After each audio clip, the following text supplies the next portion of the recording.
एक कहानी है। कहानी का नाम मेरी हीर। हल्की हल्की सतह बस शुरू ही हुई थी। अक्टूबर बस खत्म होने ही वाला था और नवीन ईयर भी शुरू हुआ नहीं था। शाम के कुछ 5 साढ़े 5 बज रहे थे और सूरज बस ढलने की कगार पर था। मैं अपनी इंटर्नशिप से घर वापस आ रहा था, लेकिन रास्ते में पड़ती थी एक चाय की टपरी। तो रुक जाता था कुछ समय अपने साथ बिताने को। उस दिन भी रुक गया था। बस चाय के कप को अपने मुंह से लगाया था कि रोड के उस पार मुझे कुछ ऐसा दिखा कि चाय के कप और अपने साथ का समय दोनों को खुल रहे। रोड के उस पार खड़ी थी एक लड़की। सफेद कुर्ती, बैगी जींस और लंबे बालों में छुपे उसके झुमके। फुल जेंजी वो लव ओल्ड स्कूल वाली बात चले देता।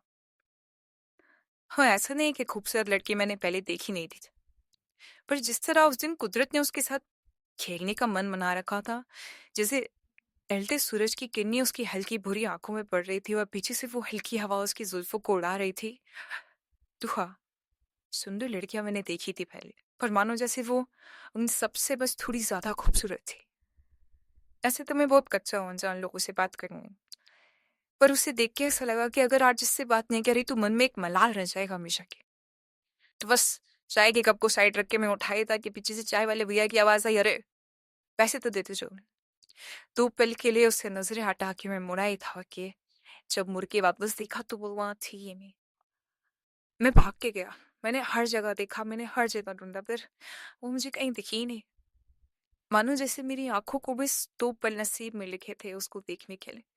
अगर उन 5 मिनट को अपनी लाइफ के मैं कम शब्दों में बताना चाहूँ तो वो बस इतना कहूँगा कि बस एक नजर उसको देखा, दिल में उसकी तस्वीर लगी। क्या नाम था उसका रब जाने, मुझको रांझे की ही लगी। तो बस अपनी हीर को ढूंढने निकल जाता था ये रांझा रोज।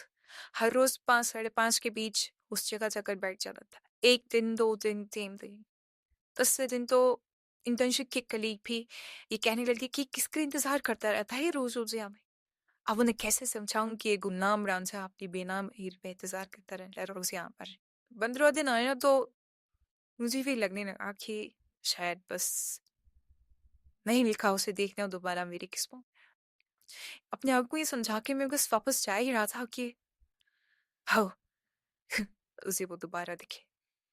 अब एक बार तो ठीक था, पर अगर वो मुझे दोबारा दिखे तो मैं तो यही समझियो ना कि ये यूनिवर्स का साइन है। यूनिवर्स मुझे साइन दे रहा है कि देख ले बेटा, ये जो है। तो बस यूनिवर्स के साइन को समझ के मैं भागा उसकी तरफ। इस बार उसे एक एक पल के लिए भी अपनी नजरें नहीं आ रहा है।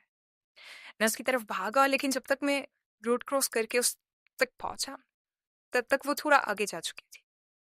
मैं थोड़ा जल्दी जल्दी उसके पीछे गया ताकि ये ना लगे कि मैं उसका पीछा कर रहा हूँ। पर आगे जाते जाते एक मोड़ आया और उस मोड़ को ही मुड़ गई। मैं उस मोड़ तक पहुंचा और एक लंबी सांस ली, क्योंकि मुझे पता था कि इस मोड़ के आगे मुझे उससे बात करनी है। क्या बात करनी है पता नहीं। अरे रास्ता पूछ ला, कुछ भी कह दूंगा, पर मुझे उससे बात करनी थी, उसे पहचानना था, उसे जानना था। तो बस मैं मुंह से मुड़ा और वापस मुड़ गया। उस 2 सेकंड में मैंने देखा कि उसका हाथ किसी और के हाथ में था।